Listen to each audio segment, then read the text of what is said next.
salam jumpa dalam kelas biologi. Setelah dalam pertemuan sebelumnya kita membahas tentang struktur dan macam-macam bakteri, sekarang kita akan bahas tentang bagaimana cara bakteri bereproduksi atau berkembang biak. Reproduksi bakteri ada dua macam, yaitu secara aseksual dan yang kedua secara seksual. Apa sih bedanya? Disebut reproduksi aseksual atau tidak kawin karena hanya melibatkan satu sel induk.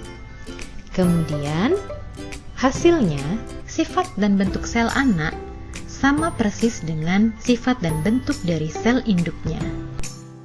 Sedangkan reproduksi secara seksual ini karena melibatkan dua sel induk yang berbeda sifat dan nantinya akan menurunkan sel anak yang sifatnya berbeda dengan sel induk karena ada peristiwa perpindahan materi genetik.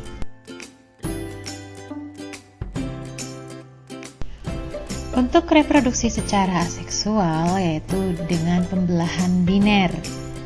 Pembelahan biner diawali dengan tahap di mana kromosom melekat pada membran sel. Nah, di sini ada titik perlekatan. Apa fungsinya? Kromosom ini melekat agar ketika proses pengkopian dan pembelahan akan menghasilkan jumlah kromosom yang sama besar atau jumlahnya, sehingga sifat sel anakan akan sama persis dengan induknya. Tahap kedua yaitu tahap di mana kromosom direplikasikan atau menjadi dua. Tahap ketiga, organel-organel sel yang lain digandakan sehingga ukuran sel menjadi 2 kali lebih besar. Tahap keempat, terbentuklah dinding pemisah pada tengah-tengah sel. Ini fungsinya supaya ketika nanti pada tahap kelima terjadi proses pemisahan sel, ini sitoplasma dan organel sel di dalam sel ini tidak akan keluar atau bocor. Nah, tahap terakhir ini sel sudah terbelah menjadi dua dengan ukuran, bentuk, dan sifat yang sama persis dengan sel induknya.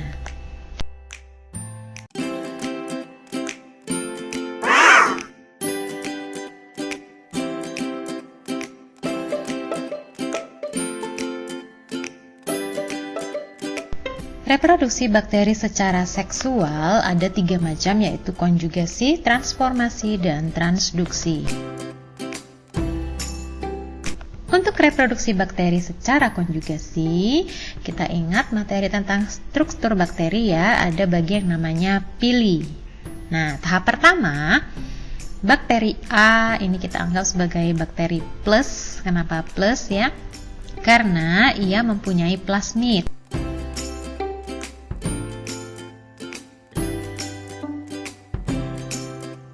Sedangkan bakteri yang B ini kita tandai bakteri min, yang berarti dia tidak punya plasmid. Jadi yang plus kita umpamakan bakteri jantan dan yang min ini adalah bakteri betina.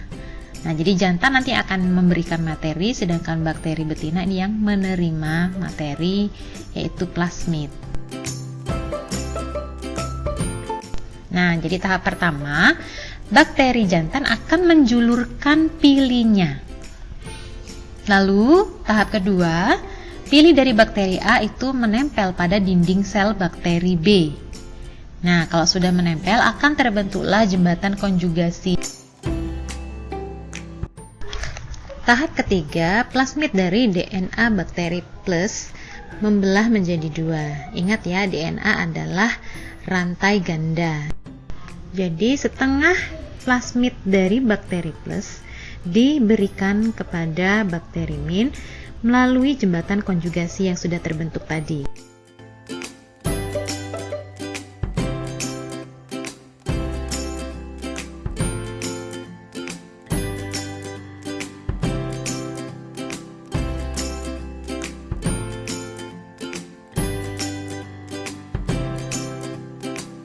Setelah berpindah, rantai plasmid akan menggandakan diri menjadi DNA kembali, sehingga bakteri min berubah sifat menjadi bakteri plus.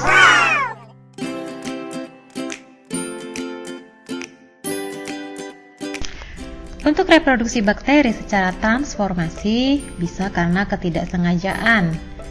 Transformasi berasal dari kata transfer ya. Jadi transfer berarti ada bakteri yang memberikan atau menyalurkan bahan genetikanya. Nah, pada kondisi bagaimana terjadi transformasi? Yang pertama, bisa karena kondisi buruk ya.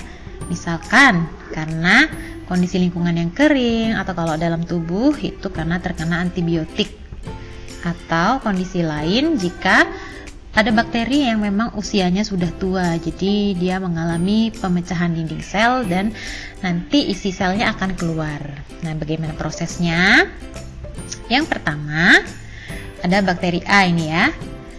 Karena kondisi tertentu, dinding sel bakteri A akan pecah, sehingga materi genetiknya yaitu DNA itu akan keluar dan menyebar ke lingkungan sekitar. Nah, DNA dari bakteri A ini akan menyisip ke bakteri lain. Kita umpamakan ini bakteri B ya. Maka, dari penyisipan DNA tadi, bakteri B akan berubah sifat. Nah, misalkan, tadinya bakteri B ini sifatnya tidak jahat.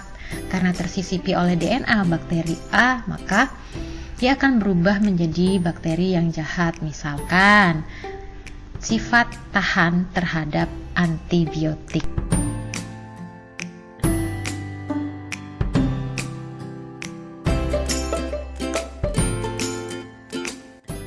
Nah, yang terakhir adalah reproduksi bakteri secara transduksi.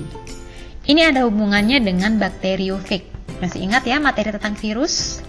Bakteriofag itu adalah virus yang menyerang atau menginfeksi bakteri. Jadi dia memanfaatkan sifat dari virus. Pada tahap pertama, virus menyerang bakteri A. Nah, menyerangnya pertama ini mengalami daur lisogenik.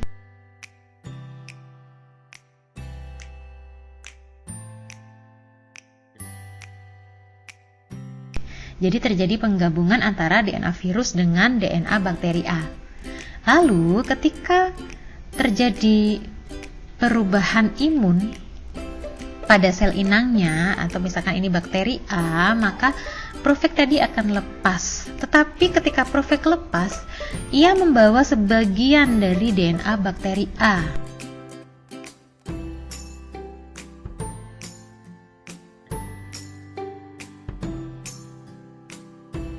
Nah, jika bakteriofag yang baru terbentuk dari bakteri A yang pecah tadi menginfeksi bakteri lain, misalkan bakteri B nih ya, maka akan terjadi penggabungan sifat antara DNA bakteri A dengan DNA bakteri B. Nah, makalah transduksi ini termasuk proses reproduksi bakteri secara seksual, karena ini mengubah sifat.